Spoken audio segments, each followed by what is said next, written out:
Good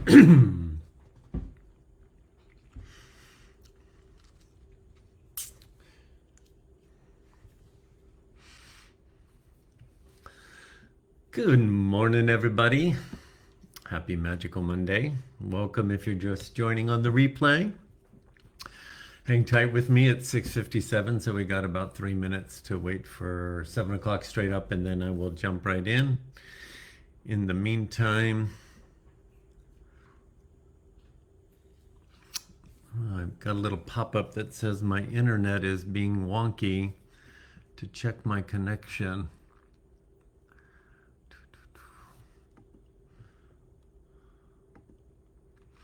I'm waiting for Arnell to text me and let me know if he can see me. I'm trying to see if I am having trouble with Wi-Fi. It tells me that I'm connected and I've got strong bars, so I'm not sure. And Arnell is telling me he can see me. So I don't know why Facebook is giving me that message, but Arnell can see me and my Wi-Fi says it's connected fine, so I'm going to trust that. So if you are logging in live or on the replay, make sure you say hello. Now I've lost myself. I can't see my screen. Where did I go? Okay, there we go.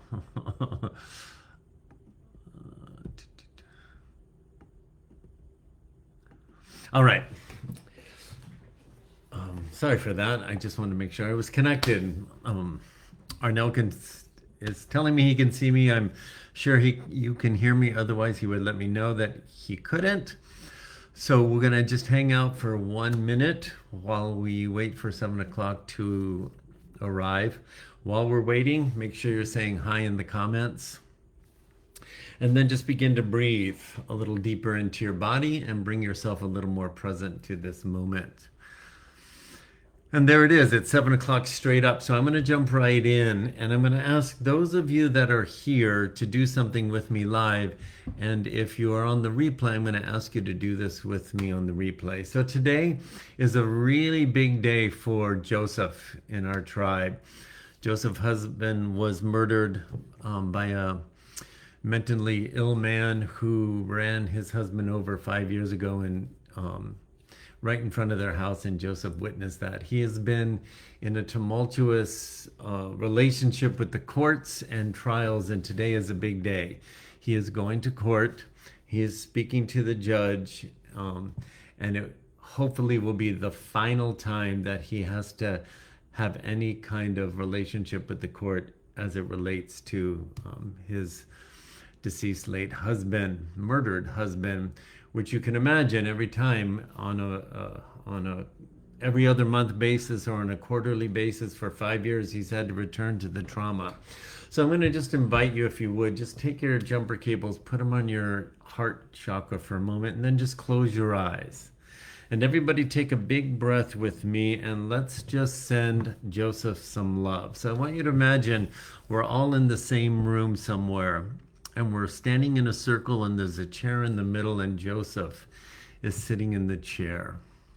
And all we're going to do with his permission is just find a place on his body, on his shoulder, on his neck, on his arm, somewhere that you can just lie your hand on Joseph's body and let him know he's not alone. And then while we're all in that circle, all I want you to do right now is let your heart fill with love, and let that love pour out of your heart, down your arms, through your hands, and into Joseph. And all we're doing is allowing love to do what love does. And that's far greater than what our mind can beg for or hope for. Love knows what to do. Love is source. And love knows what Joseph needs and what every person in that courtroom needs to support Joseph's healing and closure that today can bring. So I'm just going to be quiet for 30 seconds and we're just all going to pour our love virtually into Joseph and support him and let it move because that's how love moves.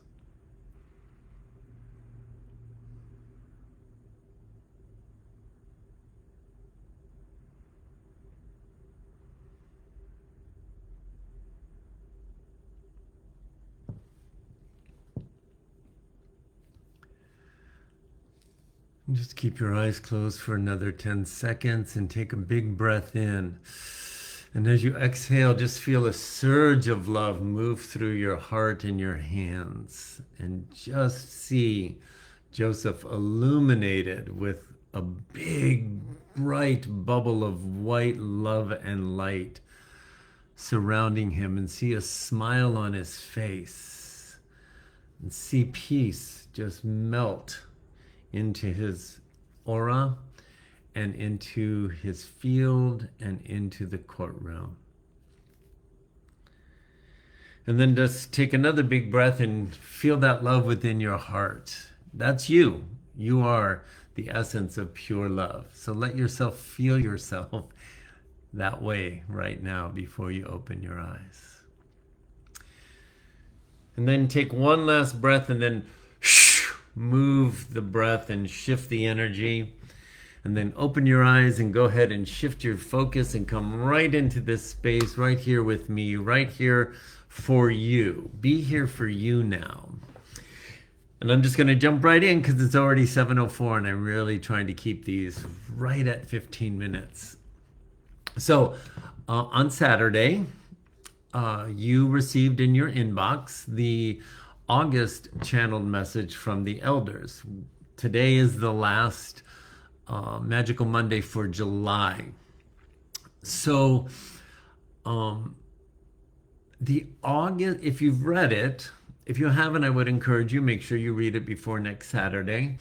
But the August message really isn't separate from July's message. And July's message wasn't separate from June. None of the messages have been separate from each other. If you look back, and I have, just this year, every one builds on the one just before it. But that's the way they've been ever since we started receiving them way back in 2017. In July, the elders helped us understand what's happening right now. And they told us many of us are becoming more sensitive. Our bodies are speaking more clearly. Our nervous systems they're just not able to absorb and hold and maintain the same level of distortion without letting us know something is out of alignment. Our bodies are speaking before our mind has any way to make sense of what we're already perceiving. That was the message. And they reminded us that discernment feels very different from fear. Even without your thinking, discernment feels in your body very different than fear. Fear, they told us, keeps searching. And discernment, it eventually just lands solid, clear, stable. And they kept bringing us back to the same simple practices. Slow down. Breathe, return to your body, return to your heart, return to your deeper knowing. And I don't know about you, but I kind of found myself thinking, okay, I understand what you're saying. I really do. But I was wondering, why have they been telling us these same things in different ways for so many years? And in the opening sentences of August message, I read it and I just smiled because they answered that question. They said, You were never simply learning practices. You were preparing. You were never simply learning practices, beloveds. You were preparing. And I've been saying that for a while. And July is a turning point, and we've been preparing for this turning point and preparing for whatever's coming. And as soon as I read that, I just felt it land like discernment. We've been preparing. I've known that intellectually, but my body went, yeah, it landed. So I just want you to think about it, because how many times over the years have we come back? Have you come back to the same things that they've been asking us? And in this month, I felt compelled to do the 30-day, I think it's day 27 today, the art of noticing experiment.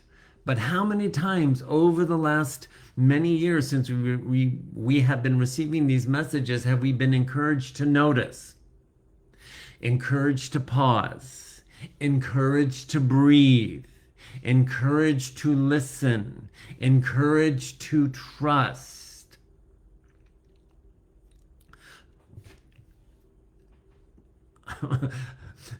Sometimes, as the one receiving the messages and letting myself get in my head, I wonder, is everybody just thinking I'm repeating myself?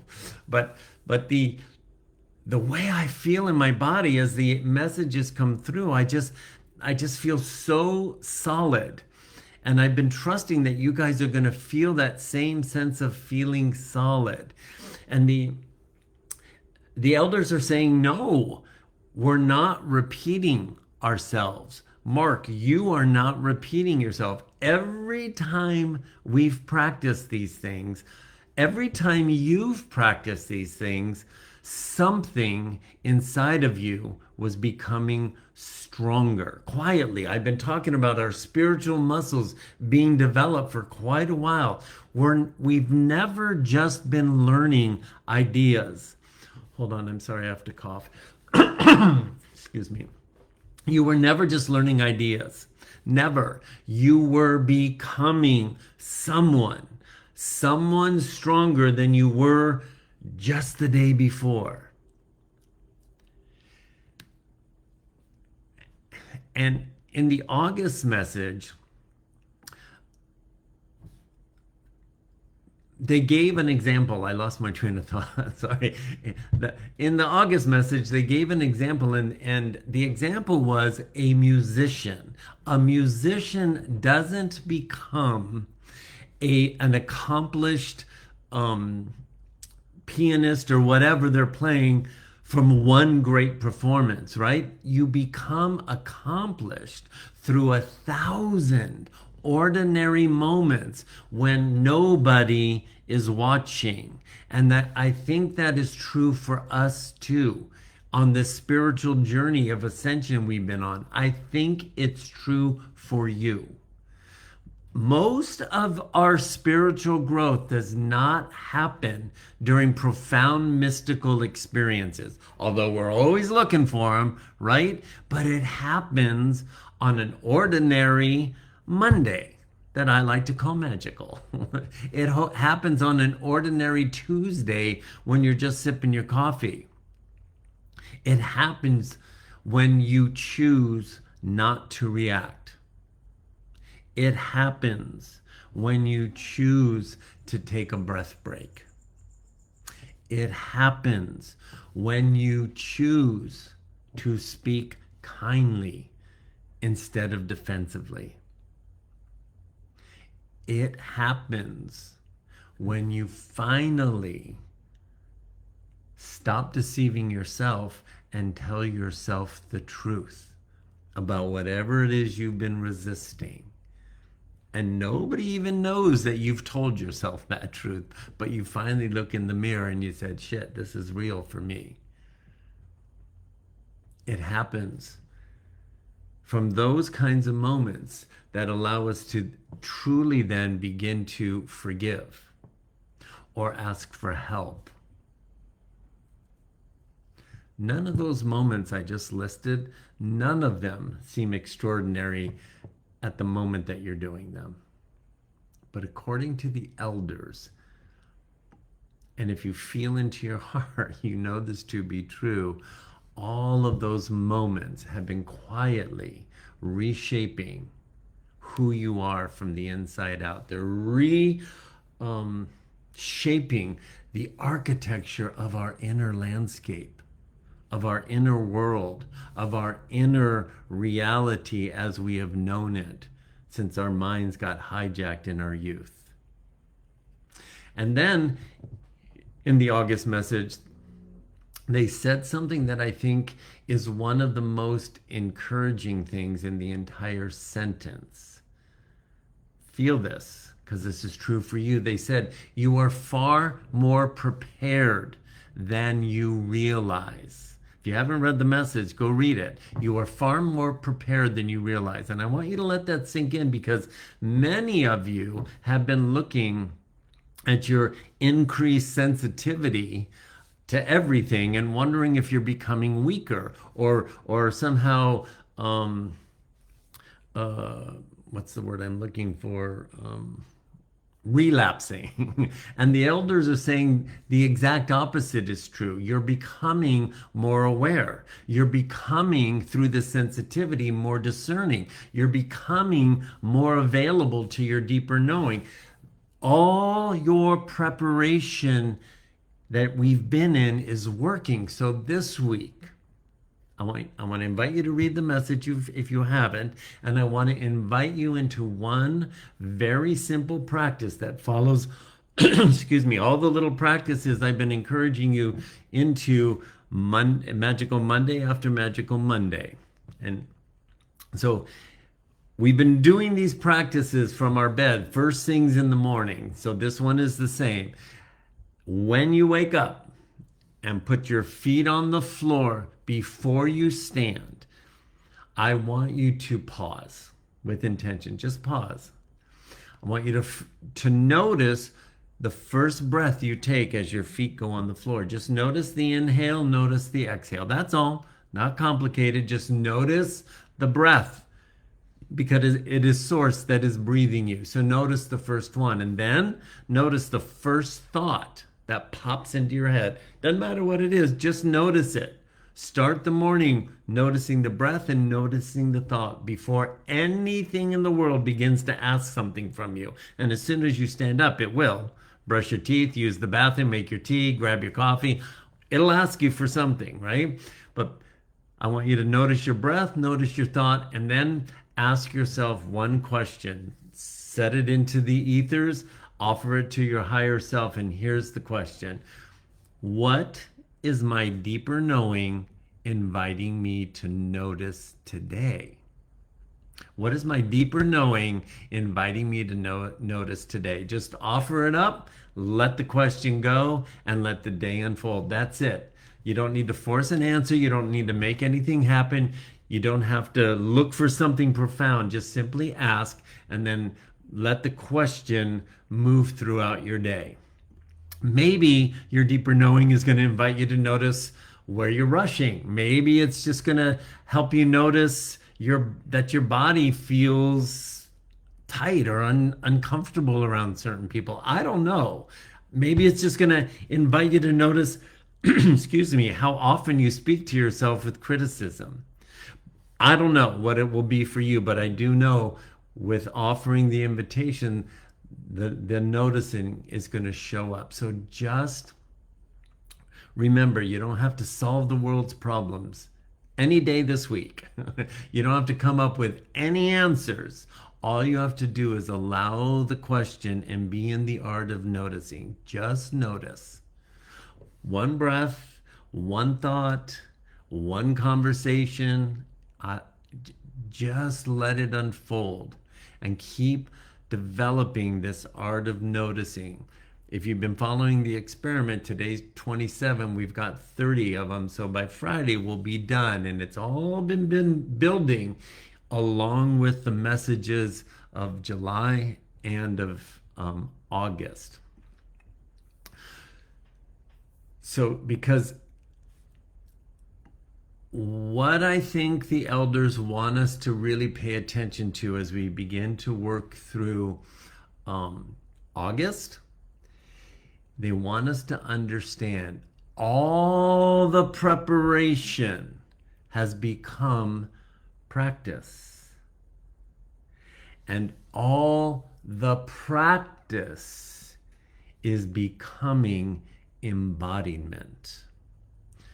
The energy of Source expanding into a bandwidth that is going to fully inhabit this physical form as we continue on this ascension journey.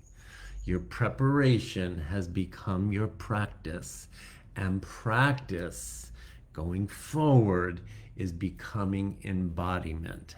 And that's what I felt in my body 2 weeks before I even got the message. And I didn't know what I was feeling, but discernment was landing before my mind had anything to attach it to. And I can feel it expanding after I've read the message. I don't know what response you're going to have. Yours is going to be yours. But what I do know is that